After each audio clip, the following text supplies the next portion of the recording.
तथा विश्ववासियों, आज मैं अपने जीवन का 37वां वर्ष पार कर गया हूँ आर्य समाज में। अर्थात आज सुबह मैं लिख करके भी दिया आप लोगों को अपने फेसबुक पेज पे, व्हाट्सएप के माध्यम से भी। 1983 के 30 नवंबर को मैं सत्य सनातन वैदिक धर्म को स्वीकारा।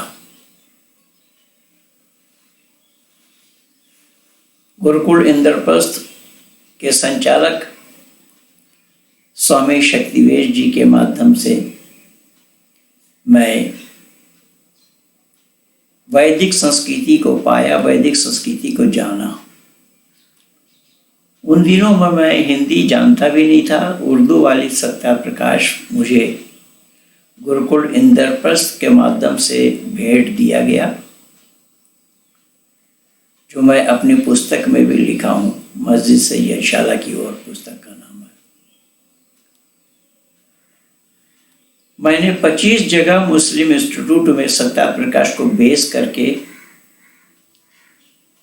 प्रश्न लिखा। उन प्रश्नों का जवाब इस्लाम जगत के आलिमों के द्वारा दिया जाना संभव नहीं हुआ। मैं देर न लगाते हुए सत्य सनातन वैदिक धर्म को स्वीकार किया। मेरा पहला वक्तव्य था यही कि मैं धर्म नहीं बदल रहा हूं, मैं समाज बदल रहा हूं। आर्य समाज पढ़े लिखे बुद्धिजीवियों के समाज है, बुद्धिजीवी लोगों का समाज है। मैं बाकी जिंदगी पढ़े लिखे लोगों के साथ गुजारना चाहता हूं। कि विभिन्न राष्ट्रीय पत्रिका में, पंजाब केसरी, दैनिक जागरण और कई पत्रिकाओं में ये लेख निकला। 2 दिसंबर 1983 का पंजाब केसरी में निकला और कई पत्रिकाओं में निकला। तो उन दिनों से लेकर के अब तक मैं सत्य सनातन वैदिक धर्म क्या है, वेद क्या है, वैदिक परंपरा क्या है, वैदिक संतति क्या है, ऋषि दयानंद के मंतव्य क्या थे, ऋषि दयानंद ने हमें क्या दिया है, उनसे मुझे क्या मिला है, आदि आदि क्षेत्र पर मैंने काम किया है। और अब तक मैं ये दिखा चुका हूँ दुनिया वालों को, चाहे वो भारत में रह करके हो, Holland, France, Germany, Belgium, Denmark आदि देशों में रह करके हो। मैंने विश्व के आंगन में मानव समाज को यह जता दिया, बता दिया। आधार हमारा सत्या प्रकाश ही था। सत्या प्रकाश को बेस बना करके मैंने दुनिया वालों के सामने ये उजागर किया कि मानव मात्र के लिए एक ही धर्म है, जिसका नाम सत्य सनातन वैदिक धर्म है। बाकी धर्म नहीं है, सब मत मजहब है, मत है, पंथ है, विचार है लोगों के दिए हुए विचारों को धर्म कहना संभव नहीं है, अनुचित है।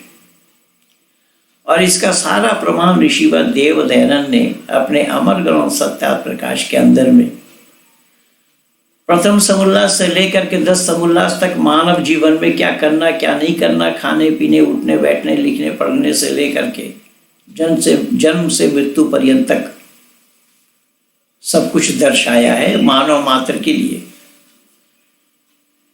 किसी जाति विशेष के लिए, वर्ग विशेष के लिए, संप्रदाय विशेष के लिए कोई चर्चा ही नहीं है, क्योंकि वेद में भी किसी वर्ग विशेष के लिए, संप्रदाय विशेष के लिए चर्चा नहीं है। और ऋषि दयानंद का आधार बेस है, वेद ही है। और ऋषि दयानंद ने साफ शब्दों में इन बातों को लिखा है अपने सत्या प्रकाश में कि सत्य को बोलना और बुलवाना, असत को छोड़ना और छुड़वाना मैं अविष्ट समझता हूं। देखिए, सत्य बोलना अपने आप में बहुत बड़ी बात है। लोग सत्य बोलना नहीं चाहते, सत्य बोलने के अभ्यासी लोग नहीं हैं। और ऋषि दयानंद कह रहे हैं सत्य तो मैं बोलूंगा, पर केवल बोलूंगा नहीं, औरों से भी बुलवाऊंगा। क्या बुलवाएंगे? सत्य। अर्थात जो असत्य के पक्षधर हैं ऐसे लोगों को सत्य बोलने के आदी बनाऊंगा, ये दयानंद का लक्ष्य है।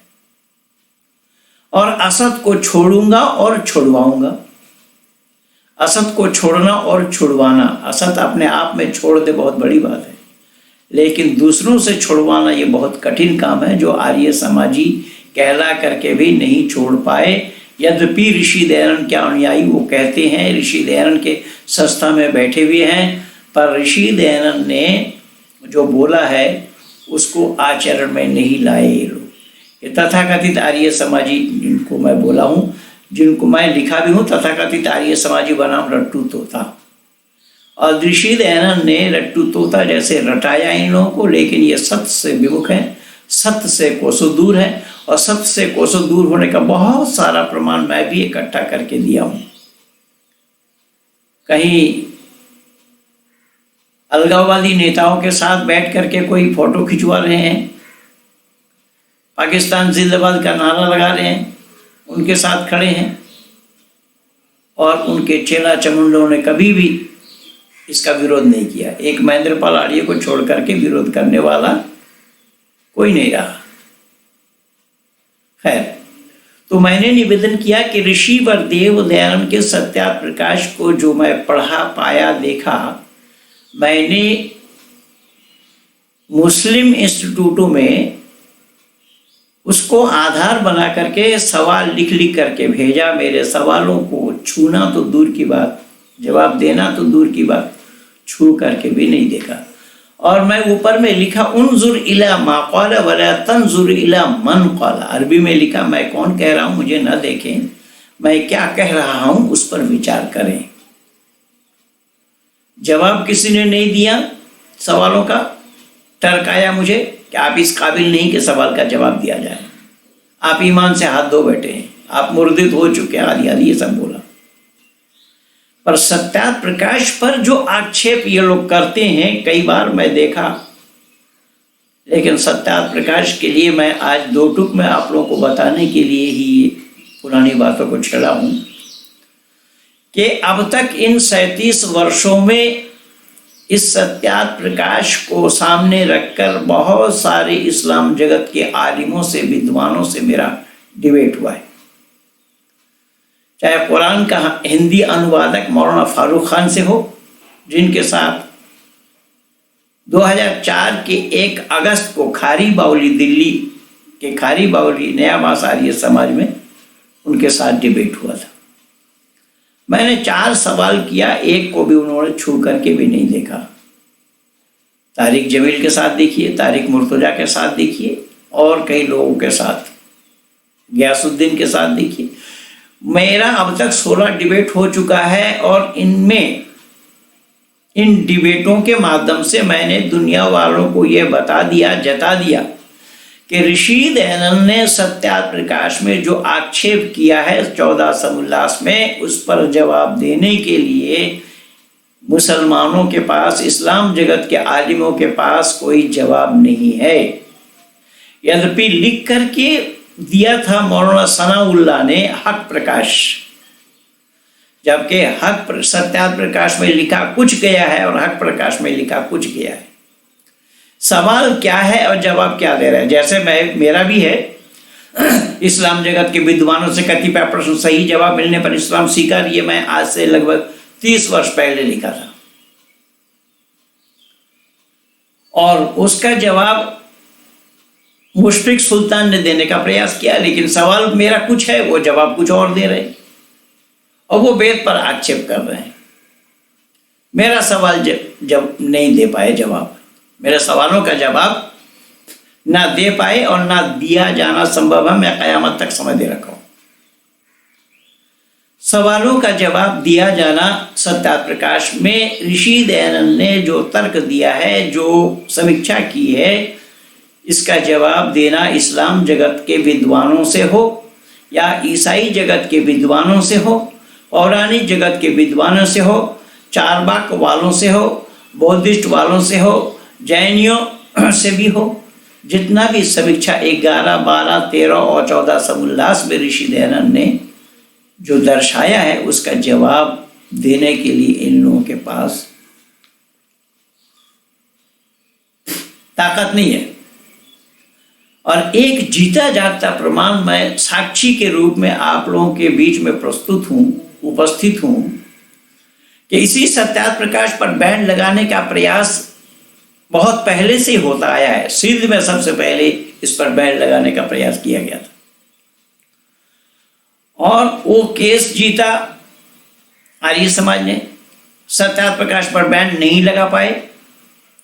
उन दिनों में दिल्ली में इसी सत्यार्थ प्रकाश पर एक महासम्मेलन हुआ था। उस सम्मेलन के अध्यक्ष बने थे डॉक्टर श्यामा प्रसाद मुखर्जी, और डॉक्टर श्यामा प्रसाद मुखर्जी अपने अध्यक्षीय भाषण में ये बोला मुसलमानों को कि ऐ मुसलमानों, ये मत समझना कि हम पौराणिक आर्य समाजियों से अलग है। याद रखना, ये कैंची के दो फाड़ हैं, बीच में आओगे तो कटोगे, बचना संभव नहीं है। ये श्यामा प्रसाद मुखर्जी के वाक्य थे उन दिनों में। तो उन दिनों से लेकर के अब तक ये सत्यार्थ प्रकाश पर बहुत आक्षेप तो लगाए बोल करके, लेकिन सत्यार्थ प्रकाश पर प्रतिबंध लगाने के लिए हिम्मत ये नहीं जुटा पाए और न सत्यार्थ प्रकाश को कोई चैलेंज कर पाया। और जीते जागता साक्षी के रूप में मैं बैठा हूं आप लोगों के बीच में 2008 में, और इसको दिल्ली के 30 हजारी कोर्ट में खलील खान और उस्मान गनी दो व्यक्ति को खड़ा करके अग्निवेश के द्वारा इस पर प्रतिबंध लगाने के लिए प्रयास किया गया था। मैं बहुत सारा वीडियो में इसको उजागर कर चुका हूं और हवाला भी दिया हूं वैदिक सार्वदेशिक नामी पत्रिका से, जो पत्रिका यही अग्निवेश निकालते रहे। उसी 2008 के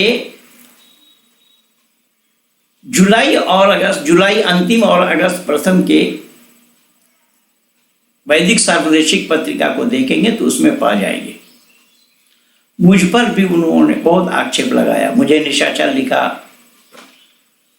लिटरेरी चमकाने के लिए केस को दिल्ली हाई कोर्ट ले आए, ये सब आदि लिखा। उसमें हमारे वकील माननीय विमल बदावन जी ने बहुत बहादुरी का काम किया है। मैं जितनी भी तारीफ करूं वो उतना कम और थोड़ा है, लेकिन आर्य समाजी, तथाकथित आर्य समाजियों ने विमल बदावन जी को पसंद नहीं किया। और विमल बदावन जी को पसंद ना करने का कारण ये था कि जब 30 हजारी कोर्ट में उन्होंने प्रतिबंध लगाने के लिए रिट दायर की तो उसमें सॉलिसिटर जनरल का भी नाम दिया था उन्होंने, उनको भी लिया था उसमें, बीच में उन्होंने हटा दिया और हटाने की अनुमति दिल्ली प्रतिनिधि सभा वालों ने दी कि हाँ आप हटा सकते हैं। यानी केस को उनको अवसर दिया गया विरोधियों को। खैर वो बड़ी लंबी कहानी है। सत्यार्थ प्रकाश केस क्या था, बम्बई आर्य प्रतिनिधि सभा के प्रधान माननीय बाबू मिठाई लाल जी ने उसको पूरा पुस्तक बना करके दिया है, उसको पढ़ लेना। तो हमारे वकील साहब माननीय विमल बदावन जी और रामफल बंसल जी, राकेश महाजन जी और भी बहुत सारे 25-26 वकीलों का साथ था। 30 हजारी कोर्ट से वो केस दिल्ली हाई कोर्ट ले आए और दिल्ली हाई कोर्ट से वो केस जीता गया। एस.एन. ढींगरा साहब ने फैसला दिया। अग्निवेश जी कह रहे थे अंतिम फैसला देते दिनों में कि हमें एक अवसर और दिया जाए। माननीय एस.एन. ढींगरा साहब ने कहा क्या आप चाहते हैं सत्यार्थ प्रकाश पर प्रतिबंध लगे? आपको ये मालूम होना चाहिए कि सत्यार्थ प्रकाश पर प्रतिबंध लगने से पहले कुरान पर प्रतिबंध लगाया जाना संभव है। मैं केस डिसमिस करता हूं, आप जा सकते हैं। उन्होंने जुबान से बोला नहीं सुप्रीम कोर्ट, पीछे हाथ दिखाया, यूं आप जा सकते हैं। यह सच्चाई जो मैं आप लोगों को बता रहा हूं। पर मेरा कहना यह है कि इस्लाम जगत के आलिमों से, इस्लाम जगत के विद्वानों से, ना मालूम कितने धाकड़ विद्वान हैं इस्लाम जगत में, इस सत्यार्थ प्रकाश पर ऋषि दयानंद के उठाए गए आक्षेपों का जवाब दिया नहीं गया, जिसका मैं जीते जागते साक्षी के रूप में जीवित हूं और आगे आने वाला समय तक के लिए उस सत्यार्थ प्रकाश पर प्रतिबंध लगाया जाना संभव नहीं होगा। और उस सत्यार्थ प्रकाश केस में इस्लाम जगत के जिन लोगों ने किया और जो लोग थे इस केस को करने में, और 50 मुसलमान वकील थे उस हॉल में, मेरा तर्क केवल इतना था, मैंने अपने वकील के दिल और दिमाग में ये बात भरी थी कि सत्यार्थ प्रकाश में जो आक्षेप ऋषि दयानंद ने किया है कुरान पर, कुरान तो ऋषि दयानंद जानते नहीं थे, उन्होंने कहीं से लिया है। जहां से लिया है उन मूल ग्रंथों में यही बातें है या नहीं, देख लिया जाए। माननीय जज साहब के दिमाग में यह बात जम गई और शाह रफीउद्दीन अहमद की लिखी हुई कुरान से ऋषि दयानंद ने बात उठाई थी। और स्वामी जी ने समीक्षा में लिखा भी है कि मुझे दोष देने से पहले उन लोगों पर दोष धरना चाहिए कि जहां से मैंने ये अनुवाद उठाया है। उन मूल ग्रंथों से हटाया जाना संभव नहीं है और यही कारण बना कि सत्यार्थ प्रकाश पर चैलेंज करना इस्लाम वालों के लिए संभव नहीं हुआ, वरना सुप्रीम कोर्ट में चैलेंज कर सकते थे, किया जा सकता था। लेकिन सुप्रीम कोर्ट में चैलेंज करे या इंटरनेशनल कोर्ट में चैलेंज करे, जो बात कुरान से ऋषि दयानंद ने लिया है वो अक्षरशः कुरान में ही है। कुरान को हटाना पड़ेगा पहले, तभी सत्यार्थ प्रकाश से हटाया जाना संभव होगा। ये सारा प्रमाण मैं इकट्ठा करके दिया और आज मैं आप लोगों को ये बता रहा हूं कि मैं कहाँ इमाम था, उसको मैं तो सारा पोस्ट के साथ दिया हूं। उन दिनों में डिस्ट्रिक्ट मेरठ होता था, अब जिला बागपत बन गया है। बागपत जिला के नसोली बरवाला कहिए, बावली बरवाला कहिए, और संपूर्ण उत्तर प्रदेश में जाटों का सबसे बड़ा गांव है बावली। उसी बावली से सटा हुआ है बरवाला। उस बरवाला में बड़ी मस्जिद का मैं इमाम था। नसोली कहिए तो नसोली के रहने वाले डॉक्टर सत्यप्रकाश जी हैं, जो हमारे बागपत से जो सांसद हैं, पहले कमिश्नर थे बम्बई में, उनका नसोली है, हमारा बरवाला, एक ही गांव लगता है दोनों। और उनके गांव से लोग मेरे पास नमाज पढ़ने के लिए भी आते थे मेरी इमामत में। खैर, तो ये सारा प्रमाण मैं इकट्ठा करके दिया हूँ। कुछ लोगों का ख्याल और विचार है कि महेंद्र पाल मौलवी नहीं थे, महेंद्र पाल इमाम नहीं थे, जैसा साजिद रशीदी ने भी बोला। सुदर्शन न्यूज चैनल में सुने होंगे आप लोगों ने। और मुर्दों को कैसे नहलाया जाता है वो बताओ। अबे जहाँ पानी नहीं होगा वहाँ कैसा नहलाएगा? उसमें फर्ज धरा रह जाएगा, वाजिब धरा रह जाएगा, मुस्तहब धरा रह जाएगा, सुन्नत धरा रह जाएगा। लेकिन ये सुविधावादी लोग हैं, जहाँ पानी नहीं है वहाँ मिट्टी से तयम्मुम करो। तो तयम्मुम देखो, 3 बार कुल्ला करना ज़रूरी है, हलक तक पानी पहुँचाना वज़ू में, नाक के गर्म गोश्त तक पानी पहुँचाना, ये नहीं हो पाएगा। मिट्टी से केवल हाथ मल लिया, हाथ में रगड़ लिया और मुंह में रगड़ लिया, बस इतना ही हो जाएगा तयम्मुम। ये है इस्लाम और इस्लाम की मान्यता। इसलिए वहाँ पर बात कुछ चल रही थी हिंदू के लिए। उसने माफ़ी मांगी, हिंदू शब्द को उसने ढूंढ करके, मैं तो ज़्यादातर मौन रहा क्योंकि हिंदू शब्द मेरा पक्ष नहीं था। ज़्यादा देर तक मैं मौन रहा।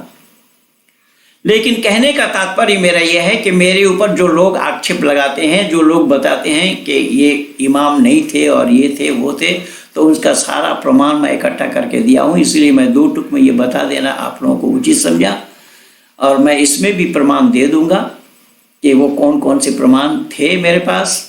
मेरे नाम से जो पत्र आते थे, मैं कहाँ था और किस पत्रिका में ये निकला था, कौन कौन पत्रिका में है, तो प्रमाण बहुत, लेकिन कुछ तो आप लोगों को ज़रूर मैं दूंगा।